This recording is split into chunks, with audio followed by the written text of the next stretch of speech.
Well, hello, hello, hello. Winners at War finale. 3 hour finale.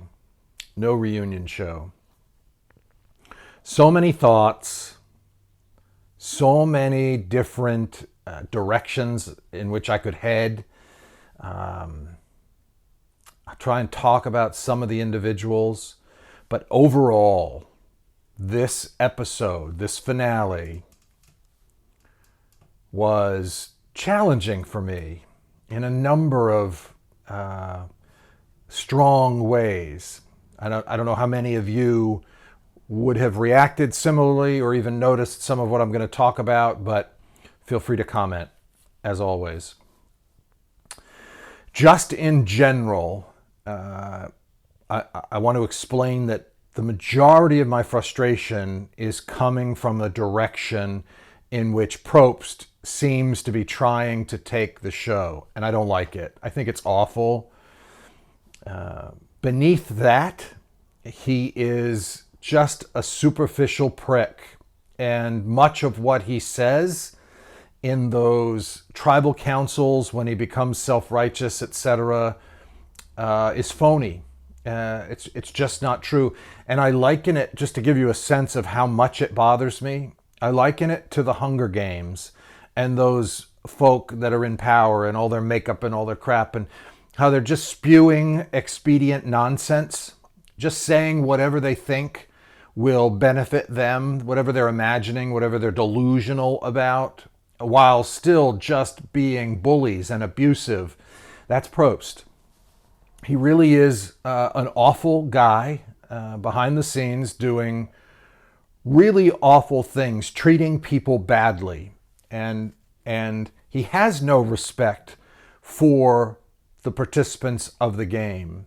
And when you see him on national television talking about how he's in touch now with his sexism or his this or his that, it's absolute crap and nonsense. And the same stupid kind of bro dynamic, hey Hatch and hey Lucina, and crap that he's trying to make light of and fun of, really is him.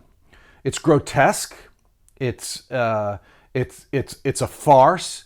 He's not really looking to make amends or to change the way in which he interacts or behaves. He's sitting in the catbird seat, dragging in millions of bucks from this show, and has no incentive to do any better. Again, I keep using the word. It's gross. It's just gross. It's so off-putting to me, because I know as you watch the show, and if you're a fan, that you love the game, that you're watching because you enjoy Survivor. And Probst is distracting from it now. He's not hosting the game of Survivor like he was and did so well. He's distracting from what makes the show awesome. To be really specific, think about some of the banter last night in those tribal councils. Instead of understanding the game and supporting the way the game is played and supporting the players, male and female, equally, equitably, and encouraging better gameplay, he's pandering. Probst is pandering to the audience, trying to pretend the show is something other than what it is. This whole idea of Survivor being a family show and using those loaded terms, all constantly trying to refer to family, it's a facade. He's trying to snow you. It isn't that the show is not family friendly, but what's family? It's a family show. The whole family can watch and be excited about what we players, we participants bring to the game of Survivor. And we can talk all about what's appropriate behavior in real life versus what behaviors within the context of the game make most sense. And how do you separate those two? And how do you support your own mental health? I'm more than touched by the sincere personalities and the participants who are playing the game. I love Sarah for example. And watching her play last night, I can't wait to talk to her in real life, because watching her comments, watching her play, watching her perspective, her own perspective of her own game is fascinating for me. And I'm sure you were intrigued as a viewer last night too, watching her talk about the angst that she endured for years after having won. But the answer isn't to pretend the show is something other than what it is. The answer is to support that person, recognizing that they're a good person doing what they needed to do to win the game, the same way you would have supported the most valuable player in a football game, doing what he or she needed to do to win that game. This is a game with rules and in context. And part of the game is influencing the other players in ways that support your success, that move you forward at their expense. That does not make you a bad person. And when morons, fans who are idiots, comment inappropriately about you or your gameplay or the ways in which you're a bad person, etc., it's they who have the problem, not you. And when you take that on, I'm sad for you. The idea that I hadn't been able to, I wasn't aware of Sarah's angst, of her struggle. And so I wasn't able to support her and to help her understand what that world of fandom is, the folks who are intensely appreciative of the game of Survivor and who often have their own very, very misguided, sometimes ignorant, sometimes really, really stupid perspectives about what the game is, having never participated, not really knowing, not understanding human dynamics. And so the commentary can be harsh, but it's often from morons. Morons exist. People don't like to say that. We want to pussyfoot around, or Probst is pretending that they're pussyfooting around and that everybody's lovely and we love everyone and it's a family this and it's all bullshit. We're moving away in this age of that orange moron Trump from realness, from addressing reality in ways that are honest and pretending. And it won't work. This pretense, this facade, this covering things over just makes things fester. It doesn't eliminate them. It doesn't expose them. It doesn't encourage honest engagement and conversation for growth and learning and self-love. It does the opposite. And the idea that the game of Survivor, led by Probst, is moving in the direction of being so shallow, disconnected, and fake, phony, just this pretending things that someone says is okay in the context of the game. It's not. If you're going to be a good Survivor player, you saw it last night. Let's give kudos where they're due. Tony's awesome. Tony played this game so well. And there's example after example after example after example of his clear, effective decision-making. The choices, hard sometimes, that were rewarded because he was playing the game well and he understood what needed to happen. And he did it in a way that was not off-putting to most other players. Now, again, I love Sarah. But Sarah complained about the sexism or the disparity between how men might be perceived from the way women are perceived. And I think we could have a conversation about that for a long period of time. But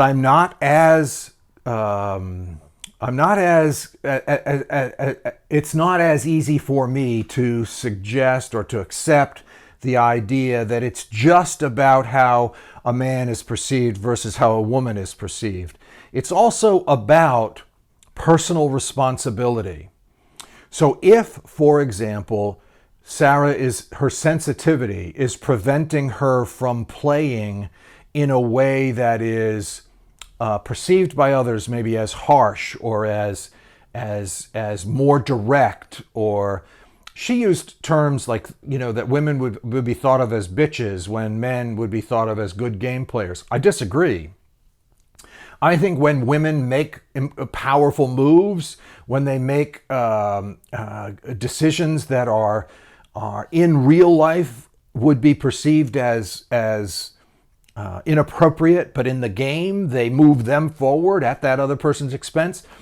That's exciting. That's rewarding. I give them. I'm proud when I see men or women make those kinds of moves. When Denise took out Sandra, good on her. It's not about, oh, you're a bitch. Oh, you were bothered because no, that was smart gameplay. And I will work hard to engage with Sarah so that I hope she can see that there is a time and a place, that this isn't about her being someone different, or nor is it appropriate for her to accept others' characterizations of her that might be negative or might not feel good. Have pride in your ability to, as a cop or as whatever else brought you to this game, and enable, and you were able to see what's going on, notice, be so observant, make those hard moves, and show them, share them with confidence. That's what a jury responds to. A jury responds to an individual who knows how they played the game, accepts responsibility for the way they played that game, is proud of themselves for having played it as necessary to get where they got. And it's that jury, any jury, is less likely to feel comfortable when people second guess themselves and apologize for behavior that is necessary and appropriate in the game of Survivor. I think it should be rewarded. I think it should be celebrated, male or female. I think the recognition of the skill level to make the separation between what's appropriate in real life and the game is being lost in this morass of bullshit that's happening with Probst and maybe sponsors and whatever they think they're trying to, mold this clay of a show into, and it's phony. It's crap. It's just phony. I don't mind the emotional moments. They're real. I don't at all mind when people are exposed for feeling the way they do. What I mind is when those emotions aren't exposed as something real, but something to be managed in the context of playing the game well. That's what's critical. That's what's subtle sometimes about the game. Kim does it brilliantly. She had an emotional moment this season. She was crying at one point about how she was affected in the way she had to play this game differently. But she still gets it, I think. She understands what's necessary in the game, and I don't think she feels less about herself or wrong for having played the game in a particular way. I think Ben set us back eons in his approach to the game this season, and I'll accept wholeheartedly his reasoning, his rationale. Let's say that he's thought that through. It's not an unconscious kind of weakness, but rather an intentional choice on his part to not play Survivor because he wasn't playing Survivor. And then at the end to give up the game because he wanted to play it in a way that he could be proud of. Yuck! Yuck! Huge yuck. Now I get it. Many of you viewers, not all of you, but many of you will want to hug him and thank him. And maybe, Sia will send him some money. Great. And if that's your goal and if that's what happens, more power to you. But that kind of avoidance of good gameplay because you feel as if you wouldn't like what you have to do to play well, yuck! Again, how many times can I say yuck? Gross! It's outside the game. Let's focus on and celebrate what it takes to play the game well. Am I speaking quickly enough for many of you now? I get comments about how slowly I talk sometimes because I think about what it is I want to say. This is my emotional reaction to the finale of Winners at War. I'm really impressed with the way in which it unfolded. and not necessarily positively. 80% of you who are listening to these videos have not subscribed to my channel. Please subscribe. Just hit the subscription button and hit the notification button, and you'll be informed when I have another video up for you to listen to. After you've subscribed, comment. Comment positively, comment negatively. No holds barred. Just say what you're thinking. That's what will make our exchange even more valuable. As I'm able, I'll create new videos responsive to that commentary. So like away, or dislike, on that rare occasion you may feel the need to do so. But either way, thank you.